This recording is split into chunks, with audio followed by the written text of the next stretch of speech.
तो चलिए बच्चों, आज हम प्रीवियस ईयर के जेईई के क्वेश्चन के बारे में डिस्कस करें। मैंने बोला था जब वैन ऑफ फैक्टर पढ़ा रहे थे वो वीडियो लंबा जा रहा था, तो मैंने बोला था जो न्यूमेरिकल है अगले वीडियो में कर लेंगे। तो मैंने क्वेश्चन लिया है जेईई 2017 का है। अभी जितने भी वैन ऑफ फैक्टर का जो यूज आ रहा था ना, उससे पहले जो क्वेश्चन आया था जेईई में जो प्रीवियस ईयर का, मैंने हर जगह कहीं नहीं एक दो करा रखा है, लेकिन वैन ऑफ फैक्टर का एक भी नहीं कराया है। तो अब मैं आज 3-4 क्वेश्चन जो भी आएगा वैन ऑफ फैक्टर का यूज कैसे निकलता है, कैसे कहाँ पे होता है, उसको देख लेंगे न्यूमेरिकल के थ्रू। तो ये पहला क्वेश्चन है जो 2017 में जेईई में आया था। क्वेश्चन है इथेनॉल है 34.5 ग्राम, 500 ग्राम वाटर में मिलाए इसको, केप दे दिया है आपको कितना 2 kelvin KG per mole, molar mass of ethanol 46, pure water जो आप जानते हैं फ्रीज होता है 273 पे, और फ्रीजिंग पॉइंट डिप्रेसिएशन आपको निकालना है। बस इस चारों में से कौन है आपको बताना है। तो आपको ऐसे ही पता, जैसे अगर आप जब हम पढ़ाए थे तो डिप्रेसिएशन मतलब फ्रीजिंग पॉइंट डिप्रेसिएशन बताए होंगे, तो आप देखिए डायग्राम ऊपर की तरफ जाता है, नीचे की तरफ आता नहीं। तो ये दोनों तो ऐसे ही गलती होने वाला है। अब ऐसे भी हम न्यूमेरिकल वैल्यू को निकाल के देख लेंगे 273, 271, 273, 270, इस दोनों में से कौन आने वाला है। अगर डायग्राम अगर आपको याद होगा वेपर प्रेशर और टेम्परेचर के बीच में बनाए थे तो इस टाइप का कुछ आता है। इस दोनों में से कोई होने वाला है, नीचे तो आता ही नहीं है, ऊपर की तरफ जाता है, नीचे की तरफ आता ही नहीं है। अब बात आ गया कि 273, 271, 273, 270 में से कौन सा सही है ये देखना है। तो डेल्टा टी का क्या होता है किसके लिए, फ्रीजिंग पॉइंट एफ, तो क्या होता है ये केफ इंटू स्मॉल एफ। केफ कितना है 2, moles of solute upon mass of solvent in KG. Moles कितने हैं सॉल्यूट का नहीं दे रखा है, ये आपका मास दे रखा है 34.5, इसका है कितना 46 अपॉन मास इन केजी। मास कितना है सॉल्वेंट का, कहाँ गया 500 ग्राम, केजी में चेंज करेंगे इंटू 1000 इंटू आई भी तो होता है। तो आई यहाँ पे आई का वैल्यू कितना 1, ये आपका नहीं टूटता है, मतलब ऐसे ही रहता है इथेनॉल। तो यहाँ से डेल्टा टी एफ निकालिएगा आपका, तो ये तो आ जाएगा 2, तो 2 इंटू 3 4 5 4 6, एक घटाया 0 आ गया, ये 2 नीचे है तो 2 ऊपर चला जाएगा, 2 ऊपर चला गया तो 5 से काटिए, 5 से काटेंगे, चलिए 2 से काटते पहले, 5 रहने दे, 2 से काटेंगे 2 3 0, फिर 2 से काटिए, ये आएगा लाइट एरिया शायद यहाँ पे हम कैलकुलेशन कर रहे हैं, दिख रहा होगा, देख लेते एक बार।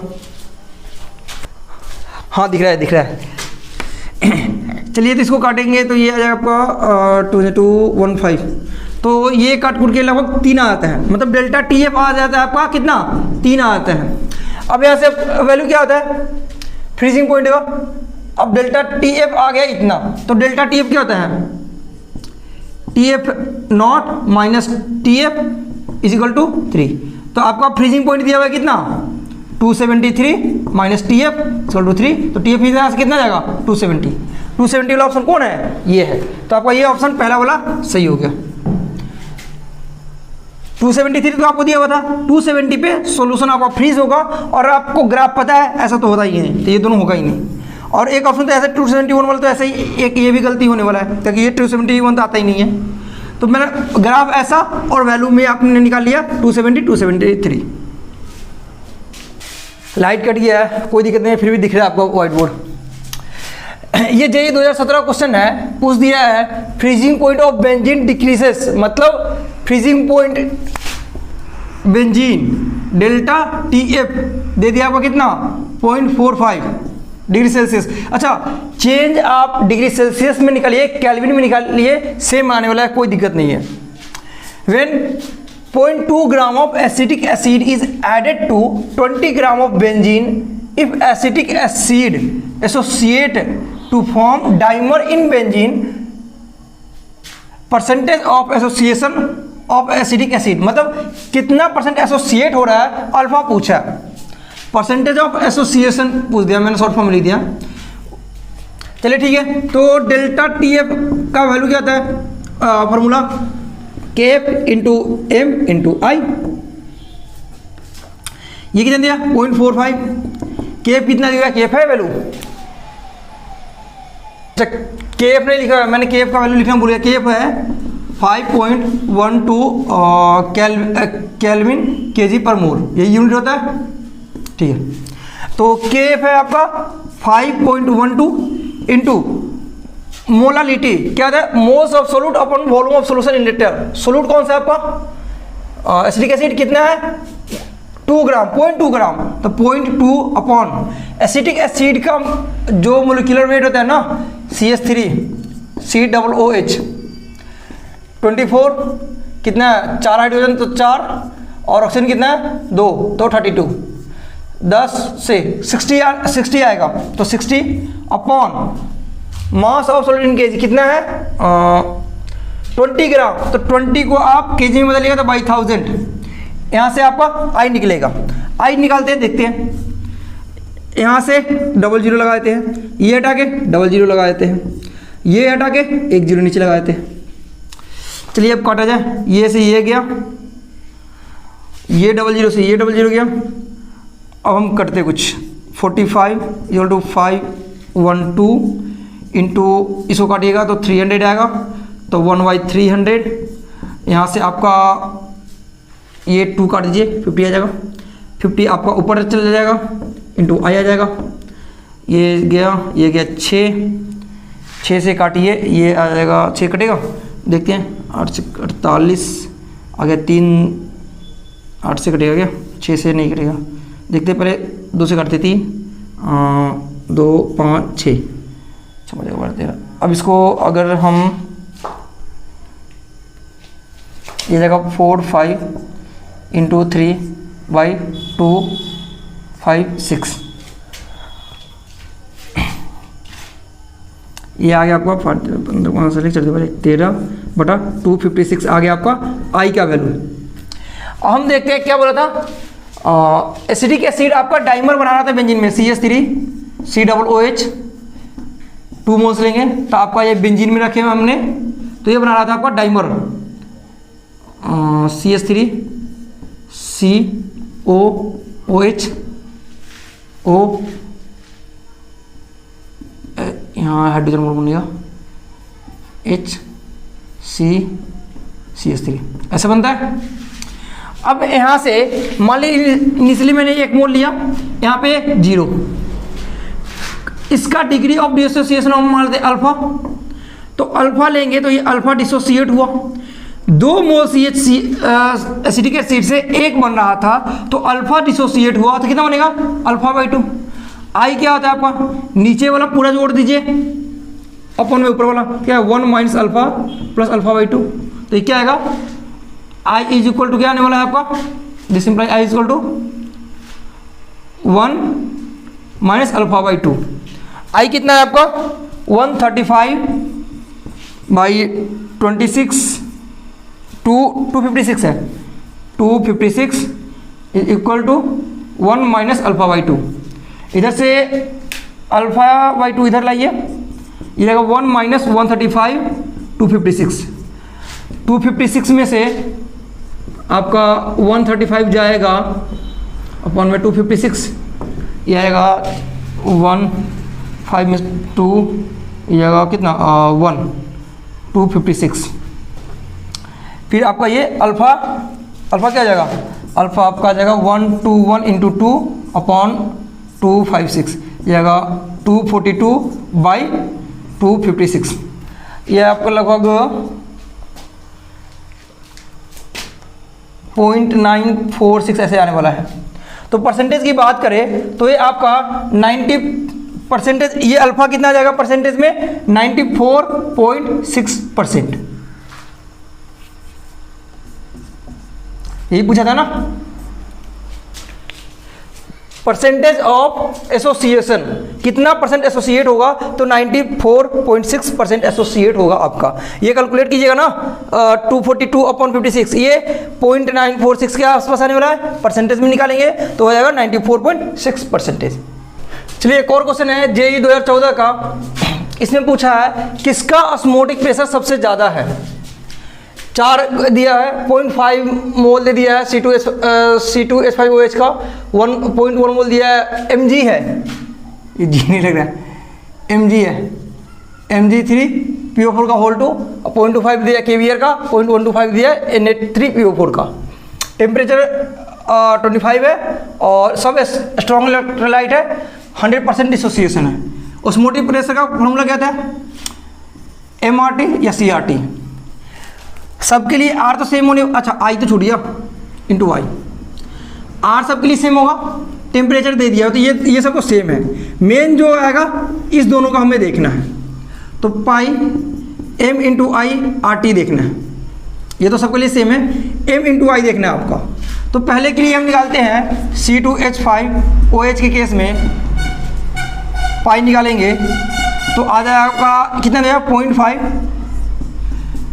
ये आपका डिसोसिएट नहीं होता, C2H5OH ऐसा ही रहता है। तो यहाँ I का वैल्यू 1 आएगा, 1 आएगा इंटू RT, तो कितना आ गया 0.5 RT आ गया। दूसरी केस में बात करें Mg3PO4 का होल 2, पाई निकालेंगे इसे लिए तो इसका मोल कितना है 0.1। इसको अगर आप डिसोसिएट कराइएगा Mg3PO4 का होल 2 है तो ये बनता है Mg+2, 3 बन जाएगा और प्लस बनेगा PO4 -3 और बनता है आपका 2। तो इसका जो देखिएगा 3 to 5 स्टार्टिंग में 1 रहेगा, 0 0, ये 0 बन जाएगा, फिर आपका 3, फिर आपका 2, तो 5 आ जाता है। तो यहाँ पे क्या आ जाएगा I का वैल्यू, I इस केस में 5 आ जाएगा, ठीक है। तो I लिख देते हैं 5 इंटू RT, तो ये भी कितना है 0.5 RT आ गया। तीसरे केस में बात कर लेते हैं, किसी का KBr है, KBr पाई कितना जाएगा, इसका कितना है 0.25 इंटू I निकालेंगे, आपका KBr जो है टूटेगा K प्लस BR माइनस में, तो यहाँ पे बाद में 2, स्टार्टिंग में 1, तो 2/1, तब यहाँ भी क्या आने वाला है 2 आने वाला है I का वैल्यू RT। तो 25 दूना 50, सब वही आ रहा है क्या, ये भी वही आ गया 0.5 RT।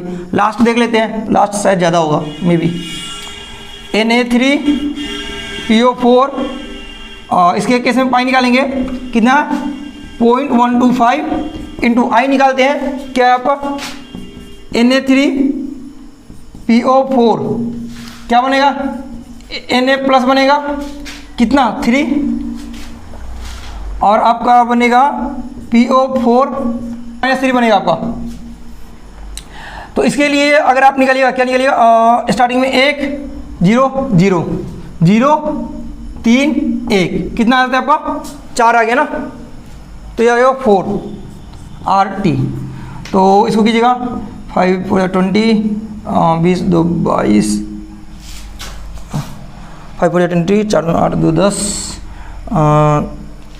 4 1 5, कितना 1 2 3 1 इंटू RT, सब सेम आ गया। एक ऑप्शन यहाँ पे JEE 2014 में ये था ऑल ऑफ दिस, मतलब फर्स्ट सेकेंड थर्ड फोर्थ सबका सेम आ रहा है, तो सब हाईएस्ट हो गया, मतलब अब हाईएस्ट लोएस्ट क्या आ गया, सब तो सेम आ गया। तो आपका all of the above answer एक था, तो वो आ गया इसका, ठीक। सब कैसे 0.5 RT देखना क्या था, गैस कौन सा सबके लिए सेम, टेम्परेचर 25 सबके लिए सेम। तो मेन क्या देगा M इंटू आई, M सबके लिए दे रखा है, बस आपको I निकालने आना चाहिए। 100% डिसोसिएशन दे दिया है, ये आपका टूटेगा नहीं, ये टूट जाएगा, ये टूट जाएगा, ये टूट जाएगा, बस ये हो गया आंसर। ये JEE 2011 का क्वेश्चन है, फ्रीजिंग पॉइंट डिग्री सेल्सियस में of solution containing 0.1 gram of, ये कुछ कॉम्प्लेक्स कंपाउंड है, मोलिकुलर वेट दे दिया है इन 100 gram water is, freezing point पूछ दिया है, ठीक है। केएफ दे दिया है, तो फ्रीजिंग वाला है तो क्या डेल्टा TF इक्वल टू क्या होता है KF इंटू M इंटू आई। केएफ कितना है 1.86 M, मोल्स अपॉन क्या है वेट होता है केजी में, मोल्स कितना है 0.1 अपॉन वेट है 329, वेट कितना है वेट 100 ग्राम में है, तो बाई केजी में करना 1000। आई निकालना, आई क्या होगा देखिए K3FeCN का 6, ये टूट जाएगा क्या K+3 में और आ जाएगा आपका एक FeCN6 ऐसे बन जाएगा। तो इधर बन जाएगा आपका स्टार्टिंग में, इधर बन जाता है 4, स्टार्टिंग में रहता है 1, तो 4 1, तो आई का वैल्यू आ गया आपका 4। चलिए यहाँ से आप कैलकुलेट करते हैं, तो 00 से 00 गया, नीचे 10 बच गया, ये हटाते हैं, नीचे 10 आ जाएगा, तो यहाँ पे भी हटा के नीचे 100 आ जाएगा, तो 186/100 इंटू 1/3290, आपका 10 नीचे 10 ऊपर चला जाएगा, इंटू 4। चलिए यहाँ पे उसको देखा जाए, ये गया दिए, यहाँ से आप कैलकुलेट करके लाइएगा कुछ, तो ये आपका 24 2 3 7/329 इंटू 10 की पावर -2 कर देते हैं। ये आप कैलकुलेट कीजिएगा, 3 दूना 6, 2.3 समझिए ऐसे कुछ आने वाला है, 2.3 इंटू 10 की पावर -2, इसको कैलकुलेट कीजिएगा, 2 से तो जाएगा, 2 से ज़्यादा आएगा, पक्का आएगा, 2.3 समथिंग ऐसे कुछ आएगा, ठीक है। तो आपका पूछा है फ्रीजिंग पॉइंट, तो डेल्टा टी कितना निकला, ये निकल गया। डेल्टा टी होता है क्या, फ्रीजिंग के लिए है ना, तो पहले F0 लिखते हैं -TF लिखते हैं। तो एब्सोल्यूट वाटर का जो फ्रीजिंग पॉइंट कितना होता है, जो वाटर फ्रीज करता है कितना डिग्री पे, 0 पे, तो 0 आ जाएगा, तो 0 पे ये क्या जाएगा, माइनस के साथ आ जाएगा आपका ये तो 0 हो गया ना, तो ये आपका ये कितना निकल गया, 2.3 इंटू 10 का -2 -TF, तो ये माइनस इधर हटा के इधर आएगा, तो आंसर आपका आने वाला है -2.3 इंटू 10 की पावर -2।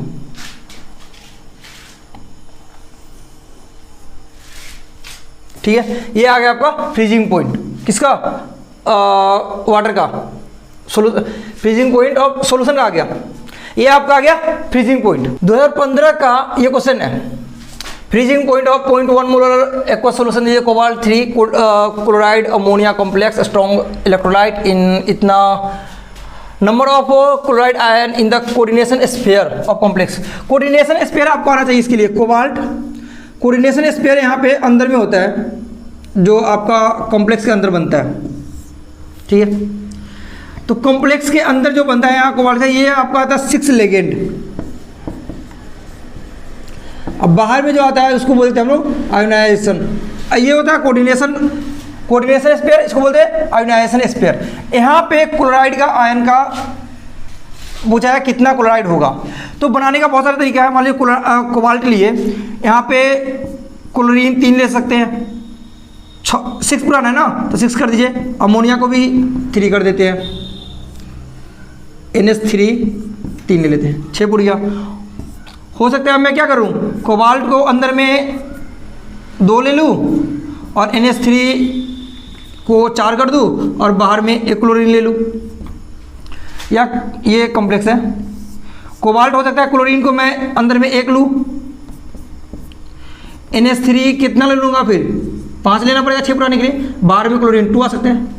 या हो सकता है यहाँ पे 0 ले लेंगे तो यहाँ पे सारा बाहर आ जाएगा, यहाँ पे 6 ले लेंगे। बनाने का अलग तरीका है, कोई दिक्कत नहीं है। अभी हम डेल्टा TF निकालेंगे, तो KF इंटू M इंटू आई। डेल्टा TF कितना है 0.0558, KF कितना है 1.86, M कितना दिया है 0.01 इंटू आई।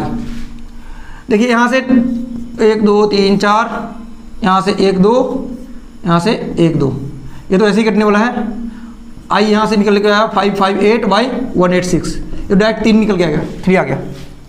अब आप देखिए, आपको पुराना है आई का वैल्यू 3, तो आप इसका जब बनाइएगा, क्या बनाइएगा, चलिए बनाते हैं इसका कॉम्प्लेक्स बनाइएगा।